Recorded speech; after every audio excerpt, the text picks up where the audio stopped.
అవకాశవాద రాజకీయాలే చేసిన వారు పార్టీని వీడారన్నారు మాజీ మంత్రి పేర్ని నాని. కృష్ణా జిల్లా పెనమలూరు వైసీపీ బాబు షూరిటీ మోసం గ్యారంటీ సభలో మాట్లాడారాయన. నిజమైనటువంటి కార్యకర్తలే పార్టీకి బలమైన పునాది అన్నారు. వైసీపీలో జెండా పెట్టిన కార్యకర్త జగన్ మాత్రమే పునాదులన్నారు పేర్ని నాని. ఈ వైఎస్ఆర్ కాంగ్రెస్ పార్టీకి రెండు పునాదులు.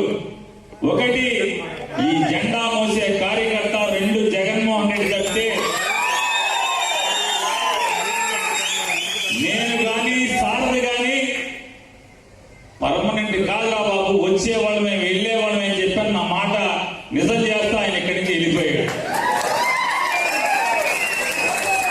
ఒక పార్థ సారథి కాదు, చాలా మంది పార్థ సారథులు వెళ్ళిపోయారు. కానీ ఈ రోజుకి కూడా, ఆ రోజు నుంచి ఈ రోజు దాకా కూడా జగన్ జెండా వదలకుండా పట్టుకుని పోరాటం చేస్తున్నది మాత్రం మీరే. మీకు జగన్ మీద గుండెల నిండా ప్రేమ తప్పితే కుర్చీల మీద కాంక్ష లేదు, అధికారం పట్ల మోజు లేదు, అవకాశవాద